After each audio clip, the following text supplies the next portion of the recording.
Un exceso de juvenilización. Podríamos decir que los partidos políticos están en manos, en general, de las gentes que hace unos años eran los dirigentes de las juventudes de los partidos políticos.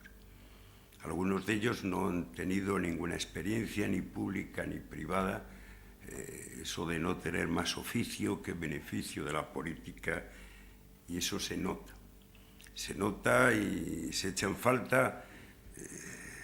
Insisto que no hay que volver a mirar para atrás ni siquiera a una época reciente como fue la transición, pero se nota esa falta de complicidad, al menos entre los dos grandes partidos, que siempre tiene que haber para la vida política, por lo menos en los momentos excepcionales.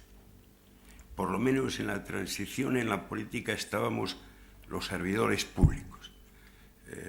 A lo mejor abundábamos excesivamente los funcionarios, pero no dejaba de ser una cierta garantía, pues que grupos de catedráticos de universidad, de inspectores financieros, o de inspectores de trabajo, o de servidores públicos en general, estuvieran sirviendo los intereses públicos.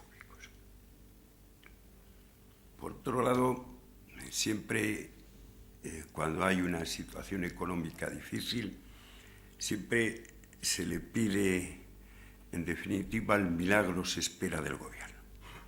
Se espera del gobierno tanto en aquellas cosas en que el gobierno evidentemente tiene la responsabilidad de hacer frente a sus problemas, como en aquellos en que los gobiernos poco tienen que ver con ello. Sin darse cuenta que se ha producido en España y en el mundo, se ha producido un cambio en el reparto de los poderes extraordinariamente importante. Ya el Estado no es ese Estado, ese gobierno de la nación al que estábamos acostumbrados.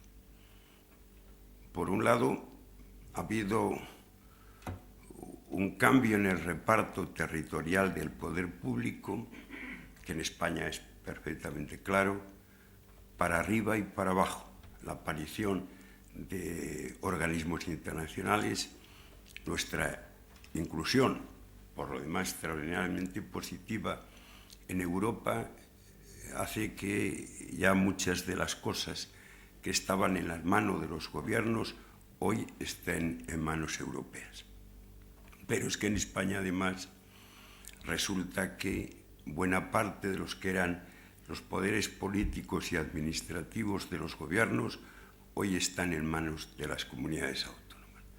Por un lado, no dejamos de ser, en cierto modo, los españoles. España, el Estado, no deja de ser una comunidad autónoma de Europa. Pero, por otro lado, buena parte de los poderes de esa comunidad se han ido hacia abajo.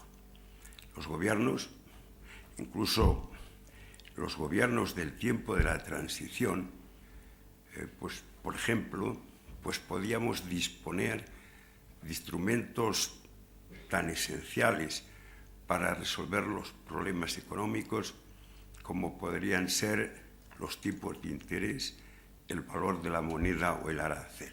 Todo esto ya hoy está a disposición europea. Pero, por otro lado, los gobiernos disponíamos prácticamente del 100% de los ingresos públicos. Hoy, seguramente el 90%, digamos, para redondear, el gobierno inicial, los gobiernos iniciales de la monarquía disponíamos del 90% de los ingresos públicos, el otro 10% estaría en manos municipales. Hoy,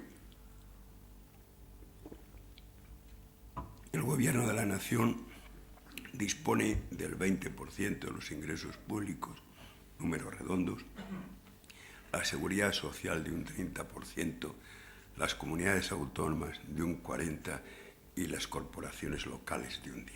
Ese es de verdad el reparto de poder político y presupuestario que existe.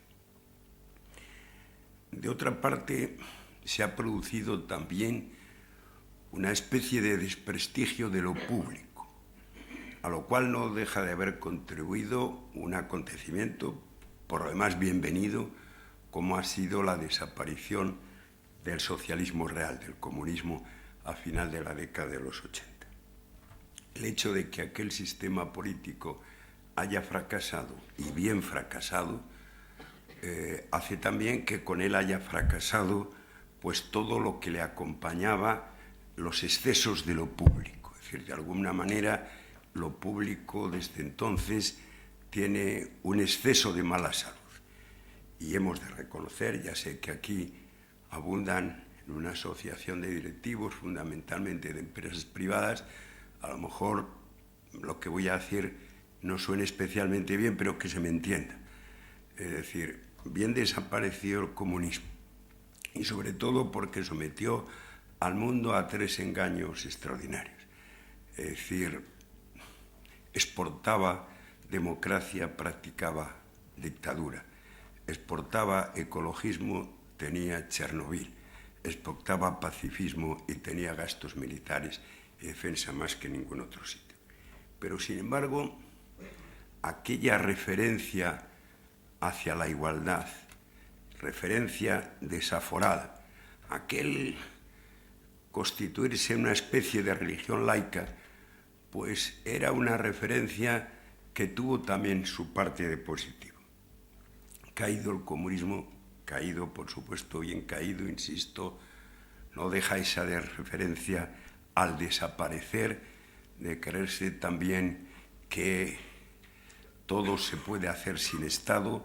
Ancha es Castilla, Castilla es ancha, pero no tanto. Y de alguna manera, buena parte de la crisis económica nacida de los desastres económicos en Estados Unidos vienen de ahí.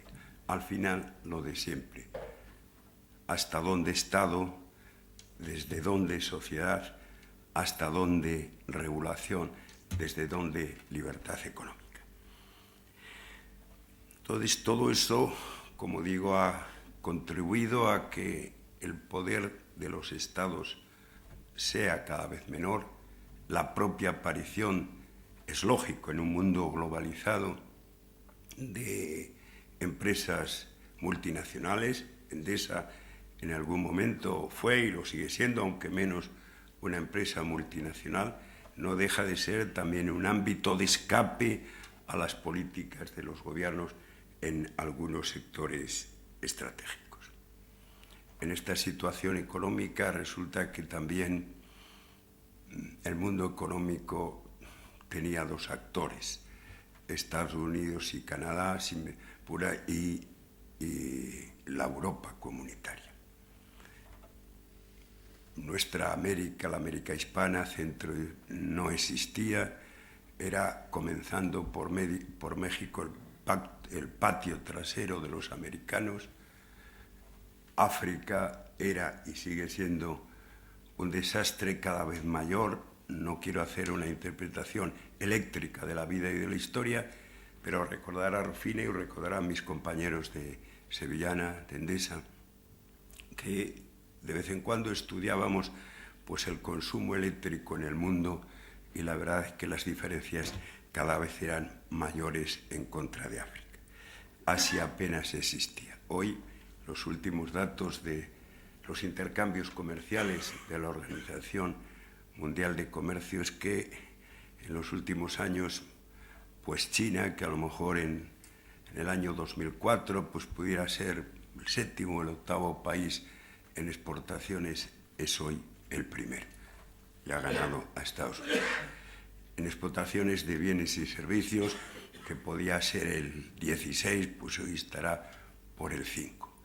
Sitio en el que, como veremos luego, quizá España no ocupa ni muchísimo menos un mal puesto, lo cual también sirve para que no ahondemos en exceso en el hoyo del optimismo. En esta situación, ¿cuál es, a mi juicio, la situación